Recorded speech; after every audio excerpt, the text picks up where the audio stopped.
Hi, this is Kate Maven, author of 101 Secrets of Canadian Culture. And today I'd like to, well, I'm not sure I can say I would like to, but I'm going to talk to you a little bit about embarrassing body noises. You probably already know that if you sneeze, you should sneeze into a tissue. So cover your nose if you're going to sneeze. And after you sneeze, you should say, "Excuse me."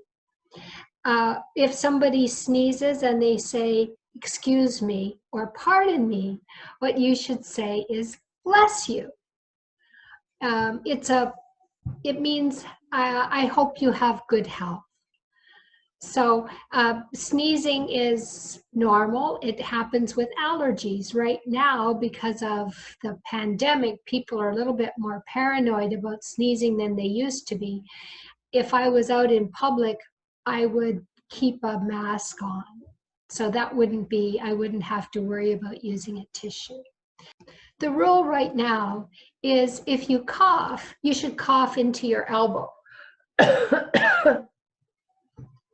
But again, if you have a mask, it's even better. If somebody coughs, we usually don't say "bless you" or anything at all, and I don't usually say "excuse me." I might say "pardon me," but nobody would normally respond to that. So coughing and sneezing, you may already have learned these rules. But let's talk about some of the other noises that are a little bit more embarrassing. For example, if I have eaten something and I make a sound with my mouth, that's quite embarrassing. It's not a polite thing to do, especially in public and especially in a restaurant. If I feel that this is going to happen, I will cover my mouth. And then I will say, "Excuse me," in a very exaggerated way. And other people will say something like, "You're excused," which actually means go away, but it's a funny response to that. If I make a noise with the other end of me and I say, out the back of me, if I fart, let's see, what are polite ways to say that? If I break wind, if I pass gas, if I cut the cheese. These are euphemisms for farting. And if I do that, normally I might say "excuse me" if it's quite loud, but normally I might not say anything and just pretend it wasn't me. And other people will also pretend it didn't happen. So it's not normal in our culture to comment on body noises at all, that kind of body noises at all. If you feel like you are going to fart, and of course you can't help it when it does happen, we would normally leave the room if possible. And ideally, I would go into a bathroom to do this. You can't always escape, but if you can, you should try. Some people are quite open about doing this in front of other people, but particularly for women, I think you should sort of hide if you can to go and do this. Okay? So we don't normally comment on it, and we would normally, if we could, go into the bathroom to do it. Beyond that, sometimes your stomach rumbles because you're hungry.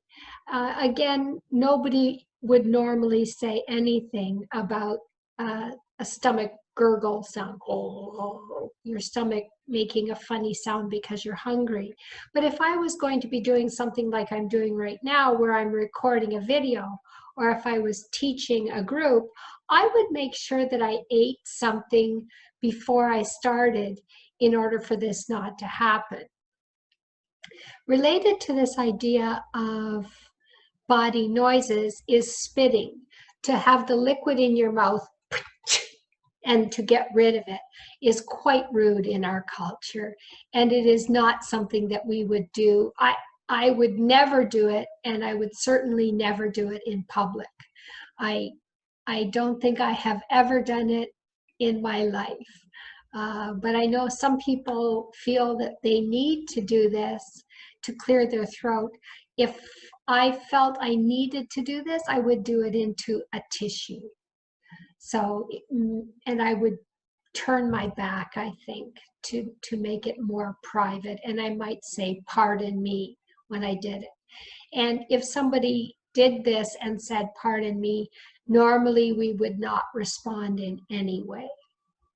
And related to this, I would say if you have a cold or you have the flu, stay home, particularly now with the pandemic, but just in general.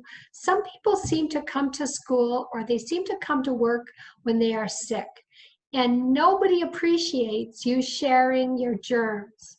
So if you're sick, please, please, please stay home. I realize not everybody is in a financial position to take that time off, but your coworkers will not appreciate you sharing your virus with them. So if you can, please stay home. That's it for today. Thankfully, I'll keep this short. It's an uncomfortable topic even for me, who seems to talk about anything. So stay tuned. Our next video will be public displays of emotion and what you can do and what you should not do in Canadian culture. As always, if you're interested in learning more about Canadian culture, you can find my book, 101 Secrets of Canadian Culture. It's available on Amazon in most regions, and in Canada, it's available on amazon.ca. Thanks, and until next time, keep it quiet. Thank you.